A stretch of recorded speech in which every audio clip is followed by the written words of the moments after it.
So about the thing I like best about this movie is it's for me. It's for women. Yes. Well, it was from the get-go. The reason it was very difficult, it took 8 to 9 years to make, you know, I wrote it in 2006. Wow. Is because with Matthew Robbins, I knew it was A, female-centric, B, the climax was completely in the hands of two women, R-rated, a genre that hasn't been done in 40 or 50 years. Even if Hitchcock liked it a lot. Yeah, he loved it. Well, he did Rebecca beautifully, and he was influenced by it the rest of his life. Notorious is a proper Gothic romance, even if it's not a Gothic romance. But also, and I knew it needed to have a certain scale to be opulent visually, but to be opulent for the right reasons, to make it a throwback at another different level of production. And it made it a very difficult proposal. But in designing the movie, I made sure that the male figures were pretty inefficient in a way. Not by artificially, but I thought, look, Gothic romance was written by very strong women, female writers, and they created really strong characters. And when you say Gothic romance, a lot of people think of Fabio without a shirt rescuing a girl from a burning house, and that's not a Gothic romance. And I wanted to do that and rebalance the movie in many, many ways because I'm surrounded by strong women. Your wife is amazing. Well, everybody. I mean, properly, my kids, my wife, my mother, my sister, everybody I know. And you've had strong female protagonists in your films in the past, including Pan's Labyrinth. Pan's Labyrinth, but also the people I know and trust, and I have great chemistry with my producers like Mary Parent and so forth. And I think the anomaly for me is how do you portray a weak female character? I mean, even in a movie as big and bombastic and crazy as Pacific Rim, the key to that movie was Rinko Kikuchi and the little girl with the shoe. I mean, for me, it was like a Russian doll. This little girl with the shoe lives inside of Rinko, and Rinko lives inside that giant robot. And ultimately, that's what makes the character interesting for me. It's a very strong character. Well, have you had a sense that you were missing strong women in movies in general, just in terms of your sampling of the movies that are being made, or the movies that you were being able to make? Well, I find it so much more interesting, like to write or direct a movie about characters that are strong, you know, male, female, whatever.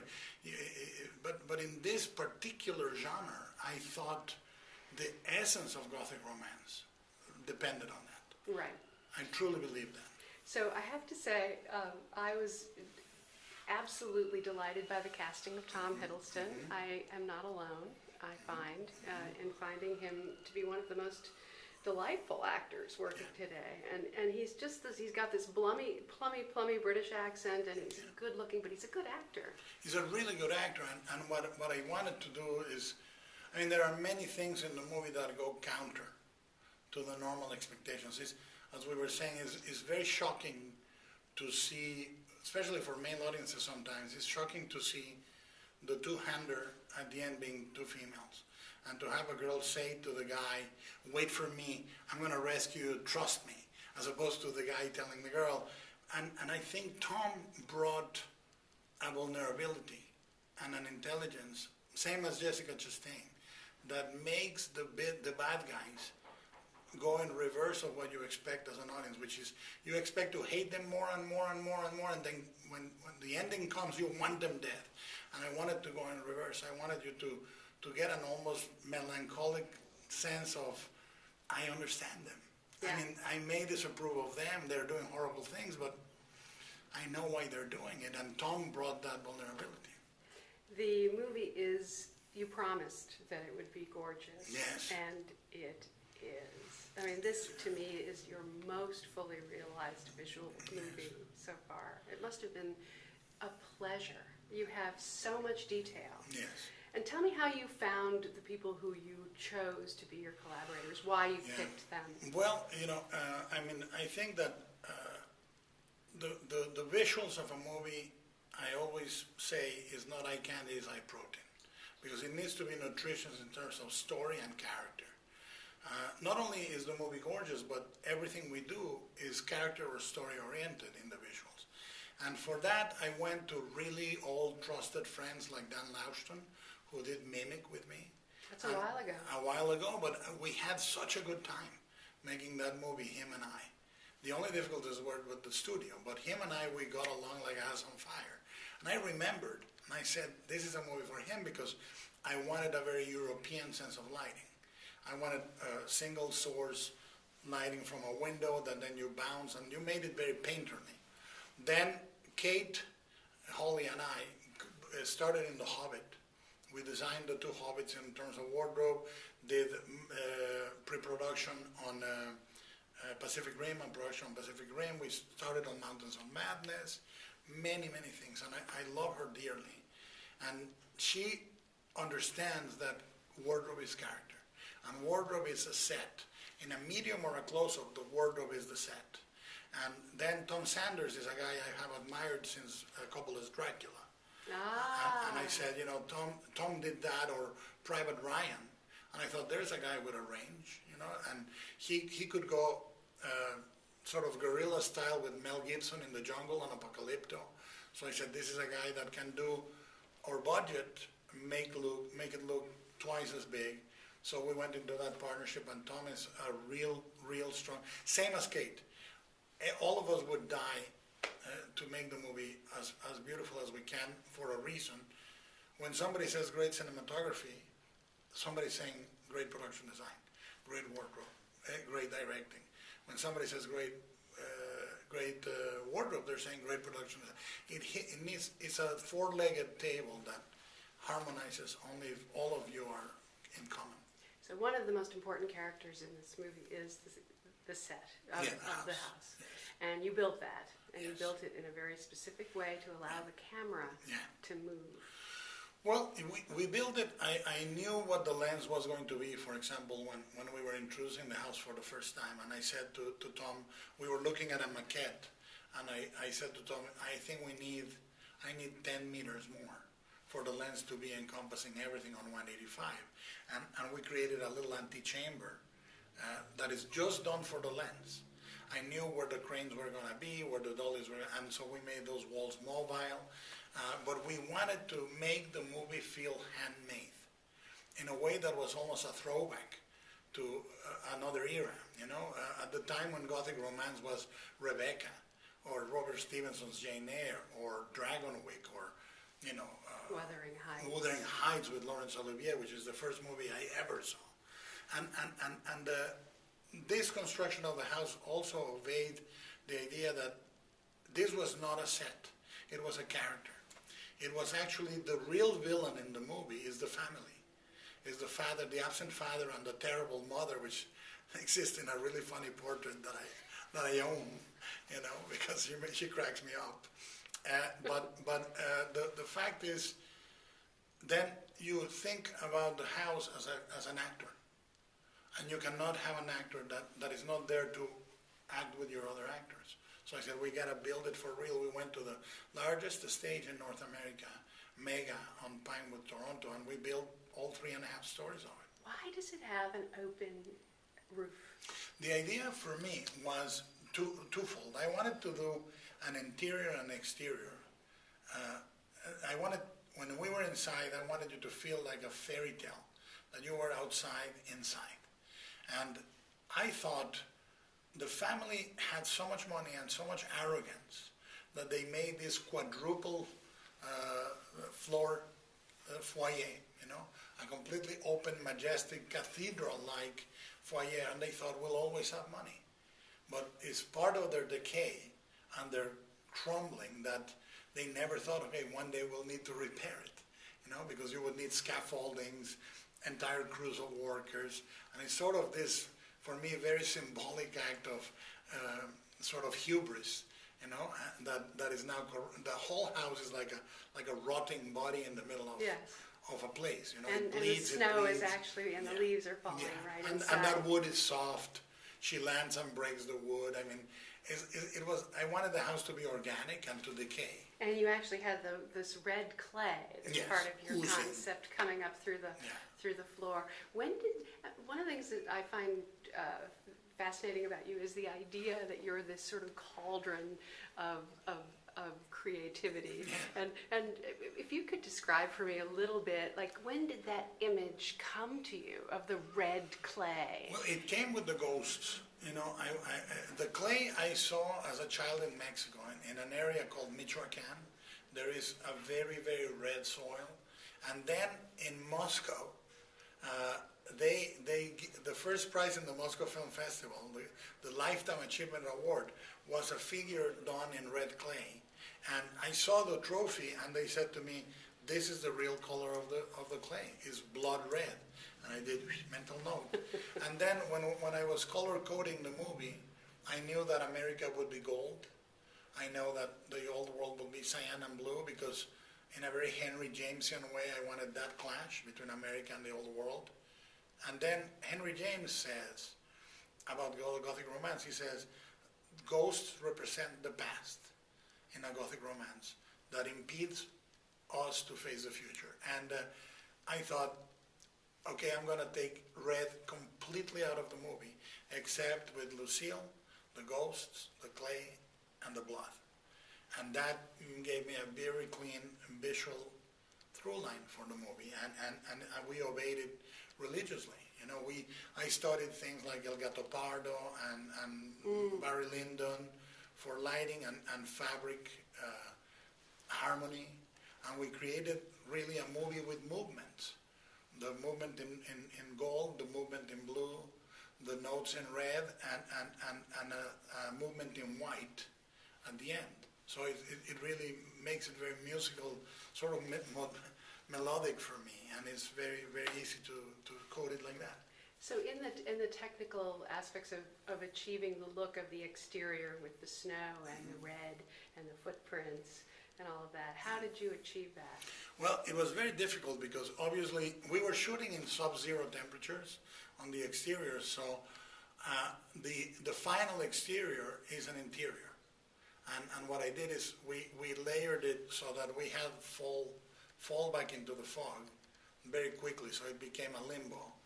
And we did several tests with white snow with methocell red that you could step on and it would come up. We ended up enhancing that digitally, but we then layered that in wax, because when you have 130 people working on a set with clay and snow, it's going to be a pink mess in 2 seconds. So we layered the red clay in hard wax, and certain areas we would put soft clay, and that allowed the crew to walk everywhere. So. And you also have fun with your contraptions. I mean, Yes. That machine is just so beautiful. Yeah, the beauty of the machine, what I find nice is the character of Tom. See, it's a clash because you have a girl in the future, or in the modern America in 1901 Buffalo, which is the most modern city in the world, the most electrified city in the world in 1901. But she sees ghosts, which are essentially a thing of the past. And you have a guy in the past, in the old world, that sees the future. And he brings this little nice, beautiful machine. That's his dream. That's who he wants to be. And the machine he builds is a monster. Is this rotting, oxidized, badly put together machine that works, but is the reality. That's who he is, really. Is that gulf between his dreams and who he can be that is the tragedy of this character. Is there a sequence in the film that is the most challenging, difficult, or of which you are the most proud? Well, since the movie and Gothic romance are about the clash of beauty and horror, I would say on both sides there are things I'm very proud. On the beauty side, I'm very proud, incredibly proud of the waltz sequence, because I wanted to condense an entire courtship in a single scene. That was good. I knew that I could not spend, as it is, I spend about 30 minutes before we arrived to the house. And I knew that if I really detailed that courtship, I would be arriving to the house in minute 55. So I said, can I condense the whole courtship in that dance? And I storyboarded that sequence so you could see the hands touching, even in the most minute ways. And it's almost like like a sex scene. It's very sexy. Very sexy and very delicate, and I tried to stage it in a very feminine way, in the sense that the moment he touches her cape and takes it out, I underline it with the camera, and I underline her hand on his shoulder, and I really, I'm very mindful when she says, I don't want to close my eyes. So it's really, Cuarón was jokingly saying, you're channeling your inner 14-year-old girl. But it's true. I mean, I really get very emotional with that scene. On the horrible side, I would say the murders, of course, but the whole ending, the last 20 minutes of the film, I am very, very proud of having the level of sort of clear geography, you know There's where a everybody flow. is, and there's a flow from the attic Right. to the exterior that I was very, very careful to lay Light on the movement geography. through Yeah, all yeah. those sets. That and the level of violence between the two main characters there is pretty nice. So were the studio suits worried that a movie that was in fact aimed at women would be too horrifying for that audience? Well, I mean, at many points in the 8 years that I had the movie before making it, people were saying it's a feathered fish, is this and that. And I would say, look, this is a genre that has been alive for 200 years. At the apex of the 1800s, this was the most popular genre in the world. You can feel its repercussions all the way to Twilight in a strange way, you know? So there is an audience for this that can instinctively admit, beyond marketing, the clash of beauty and horror, and it's not a horror film. And then I found two allies at different points. One was Donna Langley at Universal, who is very intelligent and has great taste, and she said, we're going to get this movie for you. And then Thomas Stoll at Legendary, who absolutely said, I believe in this exactly as you see it, R-rated. You know, it was a big risk he committed to the R rating. He said, if we're making it R-rated, you need to forfeit 30% of your salary, you need to forfeit any back end, but I'll bet on it for you. And we bet together, you know, and It feels to me like the movie that is most you. In Of a way. any movie I've ever seen you do. yeah, my three favorite movies relate to each other very strongly. It's Devil's Backbone, Pan's Labyrinth, and this one. And they are three movies that, this is the first movie in English that is adult and personal. The others are personal, but they are very pop and juvenile. Well, you said something about how you sort of took your art films and made them in Spanish and made your commercial films in English. So this combines the This two. combines them. I mean, and to me, the funny thing is something has happened now in me. It's very personal, but it happened. That after Crimson, you know, I just have a different view of what I want to do. I mean, Can you articulate it? I don't know. I mean, like, I would do things like Pacific Rim, or I would do, you know, because they are universes I have created. I would like to still... You're willing to go back and do that? I'm very happy to go, but I don't want to do... I just want to do, right now, I have the urge to do a weird movie right away. Is this the black and white indie one? Well, or- I think so, yeah. I mean, I hope to do it in June, and it is something I'm extremely curious about, and With John Hurt? well, we don't know. We are writing, and then casting will come after, but Is there a financial backer? we're on it. We're on it. It's early days, but I know I took myself out of the market. After Pacific Rim got pushed by 7 or 8 months, I got myself entirely out of the market. You And I have said, no "I'm not-" schedule ahead of you then? No, No only that commitments. only that movie, only that little movie, because I don't want. I mean, Good for you. yeah, other things came up, and I said, you know what? I truly feel something, that hunger. You know, I want to go and do that, and then we'll see what happens. Can you describe a little bit of what your day is like when you're home, when you're writing, when you're jotting down ideas and drawings Yeah. in your notebook? Now it's changed because of Twitter. I wake up really early and I tweet for an hour. I follow you. Yeah, I do an hour, and and what I'm trying to do is tweet about things I love. I'm not a counter tweeter. I'm not a guy that I've is been there. retweeting you. You were recommending a book. Yeah, Yeah. I tweet about things that you may have missed. Hitchcock Truffaut, you Hitchcock treated, Truffaut. yes. But, fortunately for me, I can go on for many, many years doing that. And then I finish that, and then I immediately put it away because I want to write. And then I write for 2 hours. And then the family wakes up. I have breakfast, and then I go to my office, and I write the rest of the day, or design, and draw in my diary, or read, or watch movies. I watch 1 to 2 movies every day, and I try to read a book every 2 days. So I use that time just to nurture, and then in the afternoon, my assistant is very cruel, and he makes me fulfill all my other obligations about this series or this project, and I have after Cannes and after Crimson Peak, I retired almost entirely from producing. I gave back projects, I gave back remakes, because I No more Mexican. no, Mexican and Latin American, I will always continue producing, because that is That animated film was yes, lovely. and I want to continue producing first-time directors in Spanish, because it's an obligation I think we have, But I'm kind of go through my day in a very pleasant way these days. It's good. I applaud you. Thank you. And I want to see what the results are going to. So did Universal sort of say, come back to us with Frankenstein, did give us back something? Did they get a quid pro quo from you? No. What happened is Legendary decided to finance the film, and they went at it with complete passion. I mean, Thomas is a guy that has been incredibly supportive of me, and he went, we're just going to do it, let's go right ahead. And there was no, he knew it was R, and we weathered it down. We stick together, and we went through it, and it stayed R. It was really, I was waiting for the other shoe to drop.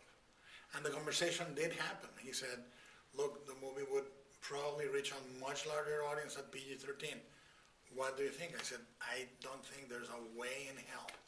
This movie is adult in the erotic approach and the violence approach, which are trying to recreate what it was to read a Gothic in the 1800s. I think it needs a level of sophistication even to just read it. And there are adult problems, so I think no. And it went, alrighty then. And we just stayed on our. Thank you. Yeah.